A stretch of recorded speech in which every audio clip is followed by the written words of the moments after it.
Samiulla sir ನಿಮ್ಮೊಂದು reaction ತೆಗೆದುಕೊಂಡಿದ್ದೀನಿ. ಹಲವಾರು ಪ್ರಶ್ನೆಗಳಿದಾವೆ ಸರ್. ನನಗೆ ಇವತ್ತಿನ ಟಾಪಿಕ್ ಇದೆಯಲ್ಲ, ಯತೀಂದ್ರ ಸಿದ್ದರಾಮಯ್ಯ ಅವರ ಸ್ಟೇಟ್ಮೆಂಟ್ ನೆಕ್ಸ್ಟ್ ಸಿಎಂ ಸಮರ ಅನ್ನೋದು. ಈ ಕಾಂಗ್ರೆಸ್ ಸರ್ಕಾರ ಅಧಿಕಾರಕ್ಕೆ ಬಂದು ಇನ್ನೇನು 2.5 ವರ್ಷ ಆಗ್ತದೆ. 2.5 ವರ್ಷದಿಂದ ನೆಕ್ಸ್ಟ್ ಸಿಎಂ ಯಾರು ಅಂತ ಸಿಎಂ ಕುರ್ಚಿ ಕಾದಾಟನ ಇವರು ಹಾದಿ ಬೀದಿ ರಂಪ ಮಾಡಿಕೊಂಡು ಒಂದು ಇಲ್ಲೆಲ್ಲೋ ಅಲ್ಲೊಂದು ಪಾನಿಪುರಿ ಚೆನ್ನಾಗಿದೆ, ಇಲ್ಲೊಂದು ಗೋಬಿ ಮಂಚೂರಿ ಚೆನ್ನಾಗಿದೆ ಅಂತ ಮಾತಾಡ್ತೀವಲ್ಲ ಸರ್ ನಾವು ನಾರ್ಮಲ್ ಆಗಿ, ಆ ಥರ ಸಿಎಂ ಕುರ್ಚಿ ವಿಚಾರನ ಇವರು ಕಾಂಗ್ರೆಸ್ನವ್ರು ರೋಡಿಗೆ ತಂದಾಗಿದೆ. ಅಂಡ್ ಮೊನ್ನೆ ಯತೀಂದ್ರ ಸಿದ್ದರಾಮಯ್ಯ ಕೊಟ್ಟಂತ ಸ್ಟೇಟ್ಮೆಂಟ್ ಇದೆಯಲ್ಲ, ಸತೀಶ್ ಜಾರಕಿಹೊಳಿ ಅವರು ಮುಂದಿನ ನಾಯಕತ್ವವನ್ನು ನಡೆಸ್ಕೊಂಡು ಹೋಗುವಂಥವ್ರು ಆಗ್ತಾರೆ ನಮ್ಮ ತಂದೆಯವರ ಮಾರ್ಗದರ್ಶನದಲ್ಲಿ ಅನ್ನೋ ಸ್ಟೇಟ್ಮೆಂಟ್ ಜೊತೆಗೆ ಮತ್ತೊಂದು ಕೋಟ್ಸ್ ಮಾಡ್ತಾರೆ ಸರ್ ಯತೀಂದ್ರ ಅವರು. ನಮ್ಮ ತಂದೆ ರಾಜಕೀಯ ಕಡೆಗಾಲದಲ್ಲಿದ್ದಾರೆ. ನನಗನ್ಸುತ್ತೆ ಸಿದ್ದರಾಮಯ್ಯನವ್ರನ್ನ ಕುಗ್ಸೋದಕ್ಕೆ ಅಥವಾ ಸಿದ್ದರಾಮಯ್ಯನವ್ರನ್ನ ಈಗಲೇ ರಾಜಕೀಯದಿಂದ ಗೇಟ್ ಪಾಸ್ ಕೊಡ್ಸೋದಕ್ಕೆ ಯತೀಂದ್ರ ರೆಡಿ ಆಗಿದಾರಾ ಅಂತ ಅನ್ನಿಸ್ತಾ ಇದೆ. ಸಿದ್ದರಾಮಯ್ಯನವ್ರಿಗಿರೋ ಎನರ್ಜಿನಲ್ಲಿ ಕಣ್ಣಾರೆ ನೋಡ್ದಂಗೆ ಅದ್ರಲ್ಲಿ 1% ಯತೀಂದ್ರ ಸಿದ್ದರಾಮಯ್ಯ ಅವ್ರಿಗಿಲ್ಲ. ಬಟ್ ಈಗ ಆಲ್ರೆಡಿ ಸಿದ್ದರಾಮಯ್ಯನವ್ರನ್ನ ಹೊರಗೆ ಕಳಿಸೋದಕ್ಕೆ ಯತೀಂದ್ರ ತಯಾರಾದಂಗಿದೆ. ಅವ್ರ ತಂದೆಯವ್ರನ್ನ ಅವರೇ ಮುಗ್ಸಕ್ ರೆಡಿ ಆದಂಗೆ ಕಾಣಿಸ್ತಾ ಇದೆ ಸರ್ ರಾಜಕೀಯವಾಗಿ. ಏನ್ ಹೇಳ್ತೀರಿ? ಒಂದು ಪೊಲಿಟಿಕಲ್ ಪಾರ್ಟಿಯ ದೃಷ್ಟಿಯಿಂದ ಯತೀಂದ್ರ ಅವರ ಈ ಸ್ಟೇಟ್ಮೆಂಟ್ ಅನಪೇಕ್ಷಿತ.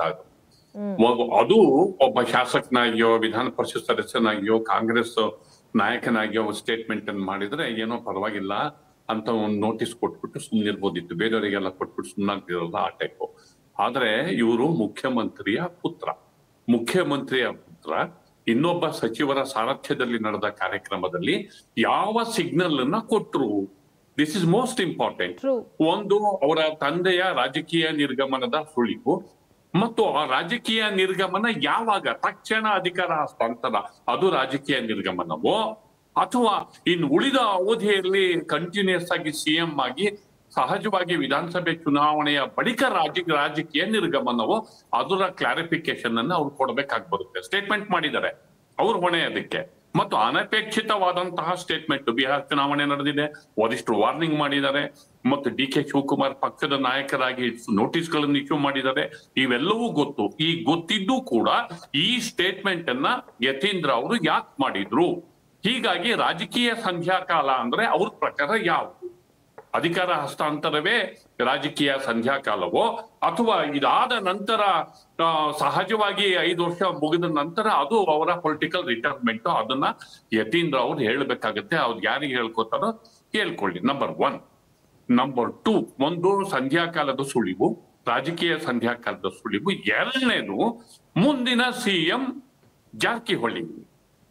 ಅದಕ್ಕೆ ಪರಮೇಶ್ವರ್ ಹೇಳಿದ್ದಾರೆ ಅವರ ಐಡಿಯಾಲಜಿಕಲ್ ಕ್ಲಾರಿಟಿ ಇದೆ, ಹೀಗಾಗಿ ಅಂಥದ್ದೊಬ್ಬ ಐಡಿಯಾಲಜಿಕಲ್ ಕ್ಲಾರಿಟಿ ಇರೋರು ಸಿಎಂ ಆಗ್ಬೇಕು. ಓಕೆ, ಅಫ್ಕೋರ್ಸ್ ಅದನ್ನ ಒಬ್ಬ ಪಾರ್ಟಿ ಲೀಡರ್ ಆಗಿ ಅವರು ಡಿಪೆಂಡ್ ಮಾಡಿ. ಬಟ್ ಅವರು ಕೊಡ್ತಿರೋ ಸಿಗ್ನಲ್ ಏನು? ಯಾರಿಗೆ ಕೊಡ್ತಿದ್ದಾರೆ ಸಿಗ್ನಲ್? ಇದು ಅನಪೇಕ್ಷಿತನೇ, ಬಟ್ ಕ್ಯಾಲ್ಕುಲೇಟೆಡ್ ಸಿಗ್ನಲ್ ಅನ್ನ ಮುಂದಿನ ಸಿಎಂ ಸತೀಶ್ ಜಾರಕಿಹೊಳಿ ಅಂತ ಸಂದೇಶನ ಯಾರಿಗೆ ಕೊಡ್ತಿದ್ದಾರೆ? ಯಾವ ವ್ಯಕ್ತಿ ಕೊಡ್ತಿದ್ದಾರೆ? ಡಿ.ಸಿ.ಎಂ ಕೊಡ್ತಿದಾರಾ? ಡಿ.ಕೆ. ಶಿವಕುಮಾರ್ ಅವ್ರಿಗೆ ಕೊಡ್ತಿದಾರಾ? ಮುಂದಿನ ಸಿಎಂ ಅಂದ್ರೆ ಸಿದ್ದರಾಮಯ್ಯ ಪರವಾದಂತಹ ಗುಂಪು ಗ್ಯಾಂಗ್ ಅಪ್ ಆಗ್ತಿರೋದು ಅವ್ರ ಸ್ಟೇಟ್ಮೆಂಟ್ ಇಂದ ಗೊತ್ತಾಗುತ್ತೆ. ನನ್ನ ಅನಾಲಿಸಿಸ್, ಸಿದ್ದರಾಮಯ್ಯ ಅವರ ಪರವಾದ ಗುಂಪು ಗ್ಯಾಂಗ್ ಅಪ್ ಆಗ್ತಾ ಇದೆ. ಅಂದ್ರೆ ಪೊಲಿಟಿಕಲ್ ಡೆವಲಪ್ಮೆಂಟ್ಸ್ ಏನೇ ಬಂದ್ರು ನಾವು ನೋಡೇ ಬಿಡ್ತೀವಿ ಅನ್ನುವಂತಹ ಸ್ಟೇಟ್ಮೆಂಟಿನ ಸುಳಿವು ಅದು. ಮೇಲ್ನೋಟಕ್ಕೆ ಗೊತ್ತಾಗುತ್ತೆ ಅದು ಸುಳಿವೆ, ಅದ್ರಲ್ಲಿ ಏನು ಅನುಮಾನವೇ ಬೇಕಾಗಿ. ಹೀಗಾಗಿ ಇದು ಈ ಸ್ಟೇಟ್ಮೆಂಟ್ ಬೇರೆ ಯಾರೋ ಮಾಡಿದ್ರೆ ಇನ್ನೊಂದು ಪ್ರಶ್ನೆ ಸಮೀವುಲ್ಲಾ ಸರ್, ಇಷ್ಟು ದಿನ ಎಲ್ಲೇ ಏನೇ ಮಾಧ್ಯಮಗಳಲ್ಲಿ ಮಾತುಗಳಾಡ್ಬೇಕಾದ್ರೂ ಸರ್, ಸಮೀವುಲ್ಲಾ ಸರ್ ಇನ್ನೊಂದು ಪ್ರಶ್ನೆ ನಂದು, ಕೇಳಿಸ್ತಾ ಇದೆಯಾ? ನನ್ನ ಕೇಳ್ತಾ ಇದೆ. ಮತ್ತೊಂದು ಪ್ರಶ್ನೆ ಸರ್, ಇಷ್ಟು ದಿನ ಯತೀಂದ್ರ ಸಿದ್ದರಾಮಯ್ಯ ಅವರು ಎಲ್ಲೇ ಇದ್ರು ನಮ್ಮ ತಂದೆಯವರೇ 5 ವರ್ಷ ಮುಂದುವರಿತಾರೆ, ನಮ್ಮ ತಂದೆಯವರೇ 5 ವರ್ಷ ಮುಂದುವರಿತಾರೆ ಅಂತ ಹೇಳಿಕೆಗಳನ್ನ ಹಲವಾರು ಬಾರಿ ಹಲವಾರು ಸಂದರ್ಭಗಳಲ್ಲಿ ಕೊಟ್ಟಿದ್ದಾರೆ. ಆದ್ರೆ ಈ ಸಲ 5 ವರ್ಷ ನಮ್ಮ ತಂದೆಯವರೇ ಇರ್ತಾರೆ, ಅದಾದ್ಮೇಲೆ ಮುಂದೆ ಯಾರು ಸಿಎಂ ಆಗ್ತಾರೆ ಅದನ್ನ ನೋಡ್ಬೇಕಾಗತ್ತೆ ಅಂತ ಹೇಳಬೇಕಾಗಿತ್ತೆ ಹೊರತು ಅವರು ನಮ್ಮ ತಂದೆಯವರು ಆಲ್ರೆಡಿ ರಾಜಕೀಯ ಕಡೆಗಾಲದಲ್ಲಿದ್ದಾರೆ, ಸೊ ಅದನ್ನ ನೆಕ್ಸ್ಟ್ ಸತೀಶ್ ಜಾರಕಿಹೊಳಿ ಅವ್ರು ನಡ್ಸ್ಕೊಂಡು ಹೋಗ್ತಾರೆ ಅಂತಂದ್ರೆ ಇಲ್ಲಿ ಅಧಿಕಾರ ಪವರ್ ಶೇರಿಂಗ್ ವಿಚಾರ ಡಿಸ್ಕಷನ್ ಆಗಿರೋದು ಸತ್ಯ ಅನ್ನೋದು ಒಂದು ಸುಳಿವು ಸಿಗುತ್ತೆ ಸರ್ ಇದರಲ್ಲಿ.